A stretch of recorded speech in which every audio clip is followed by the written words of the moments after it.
Hello guys, welcome to back. जो NEET वूट की तैयारी कर रहे हैं, आज ये वीडियो उनके लिए है।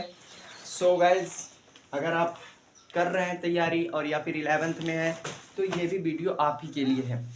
तो आज हम लेके आए हैं एक नए टॉपिक के साथ। आपको हम सिखाने वाले हैं सेल यूनिट, जिसे कहते हैं the unit of a life. The unit of a life, बिना सेल के हमारा जीवन संभव नहीं है। बिना सेल के हमारे जीवन संभव नहीं है, जिसको कहते हैं the unit of a life.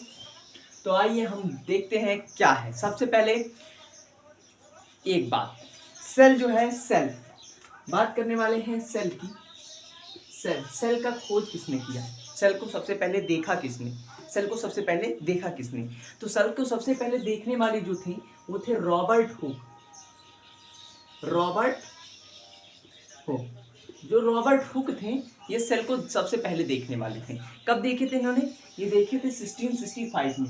1665 में इन्होंने देखा कि सेल नाम का जो सबसे फंडामेंटल यूनिट, मतलब सबसे छोटी इकाई जो होती है हमारे शरीर की, वो होती है सेल। सेल को सबसे पहले देखने वाले थे रॉबर्ट हुक ने। और देखे कब थे? ये 1665 में इन्होंने देखा था। 1665 में सेल को देखने वाले कौन थे?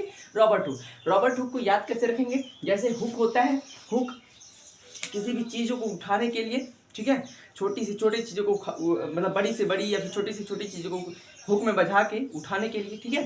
तो वो रॉबर्ट हुक से याद रखेंगे कि हमारे शरीर का अगर मान लो छोटा सा है, ये पार्ट है सेल, ठीक है, तो उसको अगर हम पकड़ के निकालेंगे, ठीक है, तो मान लो छोटी सी हम 3 लिए, उसमें से ऐसे निकालेंगे, ठीक है। तो निकालने के लिए क्या उस हुक का प्रयोग किया, तो उससे याद रखेंगे कि रॉबर्ट हुक ने हमारे सेल का खोज किया था। 1665 में इन्होंने डिस्कवर किया था।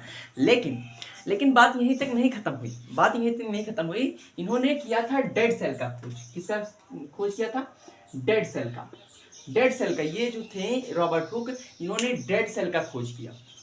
डेड सेल, मरे हुए सेल का। जब ये मतलब कि एक प्लांट था, उसमें से इन्होंने क्या किया? कट किया एक पीस, ठीक है, प्लांट के पीस को कट किया। उसके बाद इन्होंने जब माइक्रोस्कोप के नीचे रख करके देखा, तो देखा कि इसमें कुछ स्ट्रक्चर बन रहे हैं। तो इन्होंने उसका नाम दिया क्या? सेल, ठीक है। क्या नाम दिया? सेल।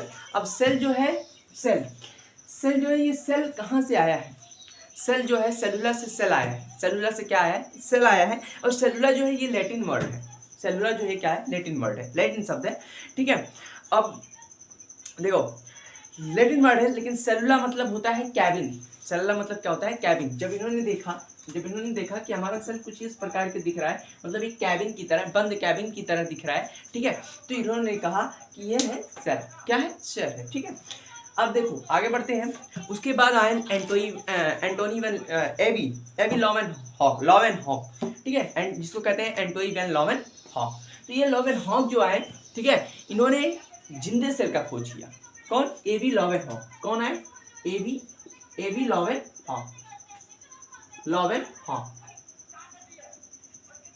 लॉवेनहॉक। जब एवी लॉवेनहॉक आए, ठीक है, एवी लॉवेनहॉक ने किसका खोज किया? एवी लॉवेनहॉक ने खोज किया जिंदे सेल का।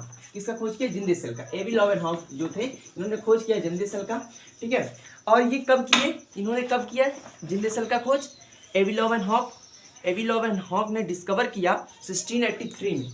कब किया है? 1683 में एवी लॉवेनहॉक ने डिस्कवर किया जिंदे सेल का, ठीक है, जिंदे सेल का डिस्कवर किया। अब उसके बाद कैसे किया ये भी हम बताते हैं। ये जब वाटर बरसता है, यानी कि बारिश जब होती है, तो उसमें उसके मतलब कि एयर में हमारे क्या प्रेजेंट है? बैक्टीरिया, वायरस छोड़ो, बैक्टीरिया प्रेजेंट है। अब उस बैक्टीरिया में क्या होता है? जब पानी बूंदे बरस रही है, तो बैक्टीरिया एयर में बैक्टीरिया है, उसमें चपक करके नीचे आ जा रही थी, और इन्होंने एक पॉइंट से क्या किया? पानी भरा, उसके बाद उसको माइक्रोस्कोप के नीचे रख करके इन्होंने देखा, इन्होंने पाया कि जिंदे सेल उसमें क्या है? लिविंग सेल थे, ठीक है, लिविंग सेल थे। और कब देखा था? 1683 में। कब देखा था? 1683 में, ठीक है। इन्होंने 1683 में लिविंग सेल का खोज किया। जिस दिन लिविंग सेल का खोज किया, ठीक है, उसी दिन बैक्टीरिया का भी खोज किया। क्यों? क्योंकि बैक्टीरिया से तो इन्होंने लिविंग सेल का खोज किया था, इसीलिए बैक्टीरिया की भी उसी दिन खोज हो गई। अच्छा, ये कौन कौन से सेल का खोज किए थे? जो एंटोनी वैन लॉवेनहॉक थे, ये कौन कौन से सेल का खोज किए थे? इन्होंने किया था बैक्टीरिया का, स्पर्म का, आरबीसी का, प्रोटोजोआ का एंड यास्ट का। किसका किसका किया था? बैक्टीरिया का, बैक्टीरिया का किया था। उसके बाद किसका किया था इन्होंने? स्पर्म का किया था, स्पर्म का किसका किया था? स्पर्म का किया था। और उसके बाद इन्होंने किसका किया था? आरबीसी का, किसका किया था? आरबीसी, आरसीबी नहीं, आरबीसी, आरबीसी का खोज किया था। उसके बाद इन्होंने किसका किया था? प्रोटोजोआ, किसका किया था? प्रोटोजोआ, किसका किया था? प्रोटोजोआ का खोज किया था। उसके बाद इन्होंने यास्ट का खोज किया था, किसका? यास्ट, ठीक है। इन पांचों सेलों का इन्होंने खोज किया था, ठीक है। किसी किसी बैक्टीरिया का किया, किसी किसी क्या? बैक्टीरिया का किया, स्पर्म का किया, यास्ट का किया, आरबीसी का किया, प्रोटोजोआ का किया। आगे समझ में? इतना इन्होंने खोज किया था, किसका किसका? बैक्टीरिया, स्पर्म, आरबीसी, प्रोटोजोआ, यास्ट का, ठीक है। उसके बाद आगे बढ़ते हैं। सेल के आधार पर बायोलॉजी को दो भागों में बांटा गया, साइटोलॉजी एंड ऑर्थोलॉजी, ठीक है। Cytology and orthology. अब देखो ये तो इन्होंने खोज किया, अब इसके अंदर भी कुछ होंगे, सेल के अंदर भी कुछ होंगे, कुछ नहीं होंगे, कुछ क्या है क्या नहीं है, इसके बारे में भी कई साइंटिस्टों ने भी खोज किया होगा, ठीक है। कई साइंटिस्टों ने इसके बारे में भी खोज किया होगा। आइए बताते हैं। तीसरे साइंटिस्ट जो आए उनका नाम था रॉबर्ट ब्राउन। क्या नाम था? रॉबर्ट ब्राउन, ठीक है। इसे लिखते चलिएगा, जितना बोल रहे हैं जितना लिख रहे हैं यहाँ पे उसको लिखते चलिएगा, इंपॉर्टेंट है। देखो उसके बाद क्योंकि नीट के लिए भी इंपॉर्टेंट है और 11th के लिए भी है। रॉबर्ट ब्राउन जो थे ये 1831 में इन्होंने न्यूक्लियस का डिस्कवर किया। 1831 में इन्होंने किसका डिस्कवर किया? 1831 में इन्होंने न्यूक्लियस का डिस्कवर किया। किसका? न्यूक्लियस का डिस्कवर करने वाले कौन थे? हमारे रॉबर्ट ब्राउन सर थे, ठीक है। रॉबर्ट ब्राउन सर ने 1831 में न्यूक्लियस का डिस्कवर किया था, वो भी ऑर्चिड प्लांट के रूट से। किससे? ऑर्चिड प्लांट के रूट से। ऑर्चिड जो प्लांट होता है, ऑर्चिड नाम का एक प्लांट होता है, उसके रूट से उन्होंने बैक्टीरिया उठाया था। क्या? 1831 में न्यूक्लियस का खोज किया था। उन्होंने उठाया, सेल को उठा के उसके बाद जब इन्होंने देखा तो इसके अंदर पाया कि न्यूक्लियस है। क्या है? न्यूक्लियस है, ठीक है। किस सन में किया था? 1831 में। कौन किया था? हमारे रॉबर्ट ब्राउन सर ने। कौन किया था? रॉबर्ट ब्राउन सर ने। रॉबर्ट ब्राउन सर ने हमारे 1831 में न्यूक्लियस का खोज किया था। 1831 में न्यूक्लियस का खोज किया था, इसे लिख लो। 1831 में न्यूक्लियस का खोज किया था, वो भी ऑर्चिड प्लांट के रूट से। वो भी किसके? ऑर्चिड प्लांट के रूट से। ऑर्चिड्स प्लांट के रूट से, प्लांट्स के रूट से। सिंपल भाषा में आपको हम समझाएंगे, सिंपल भाषा में, ना ज्यादा कॉम्प्लेक्स जाएंगे, ठीक है, ना ही एकदम डीपली सिंपल चले जाएंगे, ठीक है। लेकिन मीडियम जो होता है सिंपल भाषा, उससे हम आपको समझाएंगे। 1831 में न्यूक्लियस का खोज किया इन्होंने। किसने? रॉबर्ट ब्राउन ने। किसके? कहां से? ऑर्चिड प्लांट के रूट से। ऑर्चिड प्लांट के रूट से इन्होंने खोज किया था, ठीक है। ऑर्चिड प्लांट के रूट से इन्होंने खोज किया था। Nucleus is the part of a protoplasm. Nucleus जो है ये पार्ट है एक प्रोटोप्लाज्म का। न्यूक्लियस क्या है? अच्छा, न्यूक्लियस क्या है? न्यूक्लियस जो है एक पार्ट है किसका? प्रोटोप्लाज्म का। प्रोटोप्लाज्म का किसका? प्रोटोप्लाज्म का। किसका पार्ट है? प्रोटोप्लाज्म का। प्रोटोप्लाज्म का जो न्यूक्लियस है, न्यूक्लियस जो है ये प्रोटोप्लाज्म का एक पार्ट है। क्या है? पार्ट है, प्रोटोप्लाज्म का एक पार्ट है, ठीक है। रॉबर्ट ब्राउन जो थे ये स्कॉटलैंड के रहने वाले थे, ठीक है। जिनका जन्म मांटोर्ज में हुआ था। 21 दिसंबर 1773 में। 21 दिसंबर 1773 में मांटोर, ठीक है। मांट्रोज नामक जगह पे हुआ था। कब? 21 दिसंबर 1773 में। 21 दिसंबर 1773 में। 21 दिसंबर 1773 में, ठीक है, इनका जन्म हुआ था। किसका? हमारे रॉबर्ट ब्राउन सर का, ठीक है। अब उसके बाद यहाँ तक ही बात नहीं रुकी, उसके बाद आगे बढ़ी बात, और आगे बढ़ते बढ़ते एक सेल थियरी दिया गया। ये सेल थियरी दो साइंटिस्टों ने मिलकर के दिया। एक का नाम था स्लाइडन, एक का नाम था शॉन। क्या था? स्लाइडन था, एक का नाम था शॉन। क्या था? एक का नाम था स्लाइडन, एक का नाम था शॉन।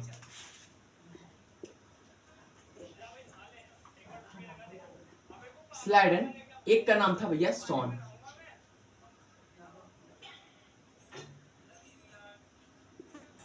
एक का नाम था शॉन, ठीक है, एक का नाम था स्लाइडन, एक का नाम था शॉन। अब ये स्लाइडन और शॉन ने मिल करके एक थियरी दिया और उस थियरी को क्या कहा, उस थियरी में क्या बताया, आइए जानते हैं। सबसे पहले हम बात करते हैं स्लाइडन के। स्लाइडन ने क्या कहा उस थियरी में? उस थियरी में स्लाइडन ने क्या कहा? इन्होंने कहा कि जितने भी टिश्यू बने हैं वे सब अलग अलग सेल से बने हैं। स्लाइडन ने कहा कि जितने भी टिश्यू बने हैं वो अलग अलग सेल से क्या है, मिलकर के बने हुए हैं, ठीक है। और स्लाइडन एक जर्मन के रहने वाले थे। जो स्लाइडन थे, स्लाइडन के बारे में अगर बात किया जाए तो स्लाइडन ने एक थियरी कहा कि भैया कि जितने भी टिश्यू बने हैं वो किससे मिलकर बने हैं, अलग अलग सेल से मिलकर बने हुए हैं। उसके बाद स्लाइडन ने कहा, स्लाइडन के बारे में जब देखा जाए तो स्लाइडन एक जर्मनी थी, मतलब जर्मन के रहने वाले थे, ठीक है, जर्मन के रहने वाले थे और ये बॉटनिस्ट के साइंटिस्ट थे, और एक बॉटनिस्ट के साइंटिस्ट थे। किसके? बॉटनिस्ट। बॉटनिस्ट क्या होता है? बॉटनिस्ट सेक्टर क्या होता है? बॉटनिस्ट क्या होता है? बॉटनिस्ट में होता क्या है? बॉटनिस्ट के साइंटिस्ट करते क्या है, ठीक है। बॉटनिस्ट सेक्टर में प्लांट का अध्ययन किया जाता है। बॉटनिस्ट सेक्टर में किसका अध्ययन किया जाता है? प्लांट का अध्ययन किया जाता है। जितने भी बॉटनिस्ट सेक्टर होते हैं उसमें किसका अध्ययन किया जाता है? प्लांट का अध्ययन किया जाता है, ठीक है। तो हमारे स्लाइडन साहब जो थे वो कहाँ के रहने वाले थे? जर्मन के रहने वाले थे, और एक बॉटनिस्ट साइंटिस्ट थे। बॉटनिस्ट साइंटिस्ट प्लांट पे अध्ययन करते हैं। किस पे अध्ययन करते हैं? प्लांट पे अध्ययन करते हैं, ठीक है, प्लांट पे अध्ययन करते हैं। उसके बाद सॉन साहब आए। जब सॉन साहब आए, सॉन ने क्या कहा?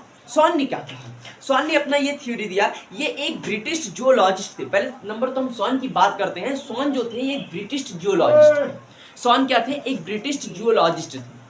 अब ये सॉन साहब जो थे ब्रिटिश जियोलॉजिस्ट थे, ये इंग्लैंड के थे।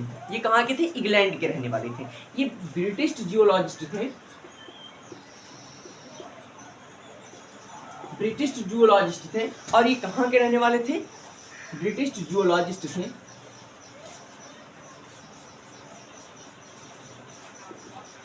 ब्रिटिश जियोलॉजिस्ट थे, और ये कहाँ के रहने वाले थे? ये रहने वाले थे आपके इंग्लैंड के। कहाँ के रहने वाले थे? इंग्लैंड के रहने वाले थे, ठीक है,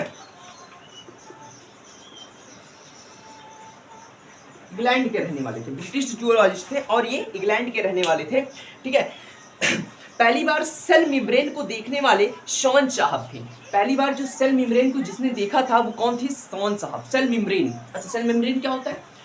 मेम्ब्रेन को देखने वाले जो थे वो थे कौन? हमारे शॉन साहब थे। सेल मेम्ब्रेन को देखने वाले कौन थे? शॉन साहब थे, ठीक है। अब देखो सेल मेम्ब्रेन को देखने वाले सबसे पहले शॉन साहब थे। देखो यहाँ पे हमने अगर एक सेल बनाया जो सबसे आउटर मोस्ट लेयर होता है, OUTER, आउटर मोस्ट लेयर जो होता है, मोस्ट लेयर जो होता है वो क्या होता है? हमारा सेल मेम्ब्रेन होता है। क्या होता है? हमारा क्या होता है? हम बाकी की नहीं बात कर रहे हैं, हम ह्यूमन की बात कर रहे हैं। अभी के लिए हम ह्यूमन की बात कर रहे हैं, क्योंकि ये जियोलॉजिस्ट थे। ये क्या थे? जियोलॉजिस्ट थे। तो जियोलॉजिस्ट होने के कारण ये किस चीज़ की अध्ययन करेंगे? ये ह्यूमन पे अध्ययन करेंगे, ठीक है, जियोलॉजिस्ट होने के कारण। तो ये अगर हमने सेल बनाया है, सेल की जो आउटर मोस्ट लेयर होते हैं वो कहलाते हैं आपका सेल मेम्ब्रेन। क्या कहलाते हैं? आउटर मोस्ट लेयर जो होते हैं ये कहलाते हैं आपके सेल मेम्ब्रेन। क्या कहलाते हैं? Cell membrane, sorry cell membrane कहलाते हैं। क्या कहते हैं? Cell membrane. Cell membrane, cell membrane. इस लेक्चर को चाहे नीट का बच्चा देख सकता है या फिर 11th का बच्चा देख सकता है, कोई दिक्कत नहीं, कोई प्रॉब्लम नहीं। देखो आउटर मोस्ट लेयर को हम क्या कहते हैं? सेल मेम्ब्रेन कहते हैं, ठीक है। ह्यूमन की हम बात कर रहे हैं अभी तक हमने किसकी बात की है? ह्यूमन की बात की है, ठीक है। जिसके आउटर मोस्ट लेयर होते हैं उसको सेल मेम्ब्रेन कहते हैं। सेल मेम्ब्रेन को देखने वाले जो थे हमारे ये थे शॉन साहब, और शॉन साहब थे जो थे ये ब्रिटिश जियोलॉजिस्ट थे। ये इंग्लैंड के रहने वाले थे, ये इंग्लैंड के रहने वाले थे, सिंपल भाषा में इंग्लैंड के रहने वाले थे, और ये ब्रिटिश जियोलॉजिस्ट थे। कौन था? शॉन साहब। शॉन साहब ने सेल मेम्ब्रेन को सबसे पहले देखा था। सेल मेम्ब्रेन को इन्होंने जब सबसे पहले देखा, ठीक है, तो देखिए, लेकिन अभी थोड़ा सा एक पार्ट और बाकी करते हैं, उसको हम पकड़ते हैं प्लांट से लेकर के। अभी तक हमने एनिमल पे सर्च किया जिसमें कि outermost layer cell membrane था। लाओ एक बार हम टेस्ट करते हैं, मतलब इनको चुल मची किसका? प्लांट का टेस्ट करने का। प्लांट का जब इन्होंने टेस्ट किया, ठीक है, तो उसमें आउटर मोस्ट लेयर जो निकला, आउटर मोस्ट लेयर, ये सेल मेम्ब्रेन तो रहेगा, सेल मेम्ब्रेन तो रहेगा, लेकिन आउटर मोस्ट जो लेयर प्लांट का निकला, वो निकला सेल वॉल। क्या आया? Cell wall. क्या आया? हमारा सेल वॉल आया। ठीक है, सेल वॉल हमारे इस प्रकार से हम डिफाइन कर सकते हैं कि भैया हमारे जो मतलब कि ये हैं प्लांट सेल, इनमें सेल वॉल प्रेजेंट होते हैं और सेल मेम्ब्रेन भी प्रेजेंट होता है। लेकिन हमारे एनिमल सेल में सेल मेम्ब्रेन प्रेजेंट होते हैं लेकिन सेल वॉल एब्सेंट होता है, मतलब कि सेल वॉल होता ही नहीं है। किसमें? हमारे ह्यूमन या फिर इनको ले सकते हैं और इनको एनिमल को, हमारे एनिमल जो सेल होते हैं इनमें सेल मेम्ब्रेन होता है outermost layer, cell wall नहीं होता है। सेल वॉल और सेल मेम्ब्रेन दोनों किसमें प्रेजेंट होते हैं, पाए जाते हैं? वो पाए जाते हैं आपके प्लांट सेल में। किसमें पाए जाते हैं? प्लांट सेल में। ये इन्होंने बताया, ये बताए थे सॉन साहब। फिर से एक बार रिवाइज करते हैं। देखो, ब्रिटिश साइंटिस्ट जियोलॉजिस्ट, जो कि ब्रिटिश साइंटिस्ट हैं जियोलॉजिस्ट के, वो इंग्लैंड के रहने वाले थे। ठीक है, सॉन साहब जो थे ये ब्रिटिश साइंटिस्ट थे, ये जियोलॉजिस्ट थे। ये कहाँ के रहने वाले थे? ये रहने वाले थे आपके इंग्लैंड के। इन्होंने सबसे पहले सेल मेम्ब्रेन को देखा। सेल मेम्ब्रेन को जब इन्होंने देखा तो इनके अंदर एक थोड़ी सी चुल मची कि लाओ हम जब सेल मेम्ब्रेन को देखे हैं तो अगर हम अभी एनिमल सेल को डिस्कवर किए हैं, ठीक है, तो उसमें सेल मेम्ब्रेन मिला है, लाओ हम एक बार किस सेल को उठाते हैं? प्लांट सेल को उठाते हैं। जब इन्होंने प्लांट सेल को उठाया तो देखा भैया सेल मेम्ब्रेन तो है लेकिन साथ में सेल वॉल भी था। ठीक है, तो इससे हम पता लगा सकते हैं कि एनिमल सेल में सेल वॉल एब्सेंट होता है और प्लांट सेल में सेल वॉल प्रेजेंट होता है और सेल मेम्ब्रेन दोनों में होता है। आगे समझ में? इसका मतलब कि outermost layer of the animal cell is called cell membrane, but plant cell में ऐसा नहीं होता है। प्लांट सेल में आउटर मोस्ट लेयर हम कहते हैं सेल वॉल को। किसको? सेल वॉल को। ठीक है, आइए आगे बढ़ते हैं। उसके बाद भैया सॉन ने एक हाइपोथेसिस दिया। सॉन साहब ने एक हाइपोथेसिस दिया। क्या दिया? हाइपोथेसिस दिया। ठीक है, यहाँ हम आप लोग को दिखाते हैं पहले बना करके स्ट्रक्चर को, उसके बाद आपको थोड़ा सा और नॉलेज समझ में आएगा। जैसे कि मैं यहाँ पे एनिमल सेल को बनाता हूँ। एनिमल सेल में आउटर मोस्ट जो लेयर रखता हूँ ये कहलाता है सेल मेम्ब्रेन। यस, क्या कहलाता है? Cell membrane. लेकिन वहीं उसी जगह पे अगर मैं बनाता हूँ एक प्लांट सेल को, ठीक है, एक हम बनाते हैं प्लांट सेल को, तो इसका आउटर मोस्ट लेयर कहलाता है सेल वॉल। सेल वॉल कहलाता है। क्या कहलाता है? आउटर मोस्ट लेयर क्या कहलाता है? सेल वॉल कहलाता है। क्या कहलाता है? सेल वॉल कहलाता है। ठीक है, और इसके इनर में सेल मेम्ब्रेन पाया जाता है। क्या पाया जाता है? सेल मेम्ब्रेन पाया जाता है। आगे समझिए। अब उसके बाद इनको देखने वाले कौन थे? हमारे सॉन साहब थे। कौन थे? सॉन साहब। और ये क्या थे? एक ब्रिटिश जूलॉजिस्ट थे। ये क्या थे? एक ब्रिटिश जूलॉजिस्ट थे। ये क्या थे? एक ब्रिटिश जूलॉजिस्ट थे। ये क्या थे? एक ब्रिटिश जूलॉजिस्ट थे। ब्रिटिश जूलॉजिस्ट थे। ये क्या थे? एक ब्रिटिश जूलॉजिस्ट थे। क्या थे? ब्रिटिश जूलॉजिस्ट थे। ठीक है, अब ये ब्रिटिश जूलॉजिस्ट होने के कारण इन्होंने किसको सबसे पहले देखा? सेल मेम्ब्रेन को देखा। ठीक है, उसके बाद इन्होंने सेल वॉल को भी देखा। ठीक है, जूलॉजिस्ट होने के कारण सेल मेम्ब्रेन को देखा। अब सॉन साहब जो थे इन्होंने यहीं तक नहीं रोका, उसके बाद इन्होंने एक हाइपोथेसिस दिया। क्या दिया? हाइपोथेसिस। अच्छा, सॉन साहब ने जो हाइपोथेसिस दिया इन्होंने कहा, इनको लगा, हाइपोथेसिस मतलब होता है भैया दुनिया को ना बताना, बस उनको खुद को लग जाना, मतलब लगना कि हाँ ऐसा हो सकता है। ठीक है, इन्होंने क्या हाइपोथेसिस दिया? इन्होंने कहा कि दुनिया के जितने भी ऑर्गेनिज्म बने हुए हैं वो सब के सब सेल से मिलकर बने हुए हैं।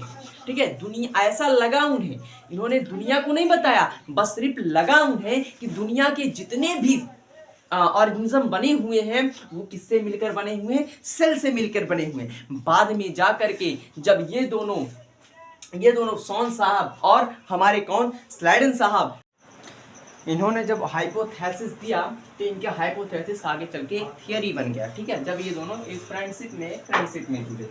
ठीक है, तो उसके बाद जब इन्होंने देखा कि उसके बाद जब ये दोनों साइंटिस्ट मिले, लेकिन ये दोनों साइंटिस्ट आगे चल के ये नहीं पता लगा पाए कि भैया कि नया सेल आता कहाँ से, नया सेल फॉर्म कहाँ से होता है। तो इसमें हमारे तीसरे साइंटिस्ट आए।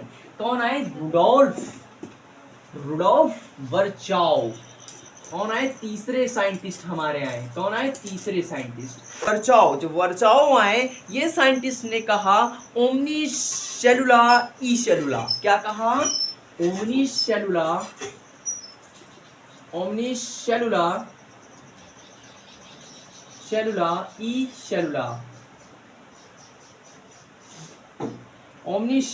ई सेलुला। अब इसका मतलब क्या निकला? ओमनीसेलुला ई सेलुला का मतलब क्या निकला? तो इन्होंने कहा ओमनीसेलुला ई सेलुला, इसका मतलब होता है भैया, हम बताते हैं, इसका मतलब होता है पुराने सेल से ही भैया नए सेल बनते हैं। ठीक है, पुराने सेल से ही नए सेल बनते हैं। ये साइंटिस्ट ने कहा ओमनीसेलुला ई सेलुला, मतलब कि पुराने सेल से ही दूसरे सेल बनते हैं। ये साइंटिस्ट ने ही फाइनल शेप दिया इस थियरी को फाइनल शेप देने वाले जो थे हमारे रुडोल्फ वर्चाउ सर थे। कौन थे? रुडोल्फ वर्चाउ। ठीक है, अब इसका मतलब याद रखना कि ओमनीसेलुला ई सेलुला का मतलब होता है कि पुराने सेल से ही नए सेल बनते हैं। ठीक है, इन्होंने ही जब रुडोल्फ वर्चाउ आए तो इन्होंने ही हमारे इस थियरी को क्या दिया? फाइनल शेप दिया। क्या दिया?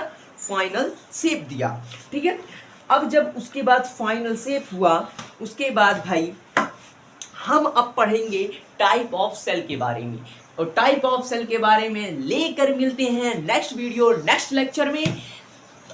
जुड़े रहिए, बने रहिए, लाइक एंड सब्सक्राइब ठोकते रहिए ऐसे ही नए और अच्छे वीडियो के साथ, मतलब सिंपलेस्ट वीडियो के साथ। एक बार हम फिर से रिवाइज कराते हैं आपको। हम कुछ क्वेश्चंस बोलते हैं, वो क्वेश्चन का आंसर आप कमेंट में दीजिएगा। सबसे पहला क्वेश्चन ये है सबसे पहला क्वेश्चन ये है कि सेल का खोज किसने किया? कमेंट बॉक्स में लिखिए। किस सन में किया? कमेंट बॉक्स में लिखिए। ठीक है, और उसके बाद डेड सेल का खोज किसने किया? आप कमेंट बॉक्स में लिख सकते हैं या फिर कहीं अपने कॉपी में भी लिख सकते हैं, कोई दिक्कत नहीं है। आंसर आप कमेंट बॉक्स में लिखिएगा जरूर। हम भी देखते हैं कितने लोग हमारे वीडियो को लाइक करते हैं, सब्सक्राइब करते हैं, देखते हैं और अच्छी तरीके से देखते हैं। ठीक है, अब हमको बताएंगे ये कि डेड सेल का खोज किसने किया, उसके बाद लिविंग सेल का खोज किसने किया और किस सन में किया, उसके बाद न्यूक्लियस का खोज किसने किया और किस सन में किया, उनका जन्म कब हुआ था। ठीक है, अब उसके बाद आप लोग देंगे कि भैया जो हमारे एंटोनी वैन लीeuwenhoek थे, इन्होंने किस किस बैक्टीरिया का खोज किया था। लिख लो, कहीं लिख लो एकदम बढ़िया से कि सबसे पहला क्वेश्चन मैंने बोला कि भैया क्या नाम है, सबसे पहले डेड सेल का खोज किसने किया। उसके बाद लिख लो कि लिविंग सेल का खोज किसने किया और कब किया। ठीक है, और उसके बाद लिख लो जो एंटोनी वैन लीeuwenhoek है, इन्होंने किस बैक्टीरिया का खोज किया। ठीक है, उसका क्वेश्चन का आंसर आप कमेंट में लिखिएगा। ठीक है, और किस सन में इन्होंने खोज किया था। ठीक है, और बैक्टीरिया का खोज किस सन में किया था। ठीक है, अब उसके बाद सेल के आधार पर बायोलॉजी को कितने भागों में बांटा गया है और उनका नाम लिखना है। ठीक है, उसके बाद जिस सेल में प्रोटोप्लाज्म नहीं होता वह सेल नॉन लिविंग सेल कहलाता है। ये मैं एक पॉइंट छूट गया मुझसे, जिस सेल में प्रोटोप्लाज्म नहीं होता है वो सेल बेटा नॉन लिविंग सेल कहलाता है। ठीक है, अच्छा, अब न्यूक्लियस का खोज किसने किया और किस सन में किया, ये भी आप लिखेंगे। ठीक है, उसके बाद सेल थ्योरी किन दो साइंटिस्टों ने मिलकर दिया। ठीक है, ये भी लिखेंगे। उसके बाद सेल थियरी को फाइनल शेप कौन से साइंटिस्ट ने किया, ये भी लिखेंगे। और उन्होंने क्या कहा था, ये भी लिखेंगे। उसका यही जवाब है भैया, ओमनीसेलुला ई सेलुला। तीसरे साइंटिस्ट ने यही कहा था, ओमनीसेलुला ई सेलुला का मतलब होता है भैया कि पुराने सेल से ही नए सेल बनते। ठीक है, चलिए मिलते हैं नेक्स्ट वीडियो नेक्स्ट लेक्चर में। तब तक के लिए ख्याल रखिए और मिलते रहिएगा, जुड़ते रहिए हमारे वीडियो के साथ इस ऐसे ही बेहतरीन एक अच्छे लेक्चर के साथ। ठीक है, लेकर के मिलेंगे सिंपल भाषा में, जिससे कि आपको बोरिंग भी ना लगे, अच्छा भी लगे और बढ़िया से आप सीख जाओ। चलिए मिलते हैं नेक्स्ट वीडियो नेक्स्ट लेक्चर में, तब तक के लिए जय हिंद जय भारत।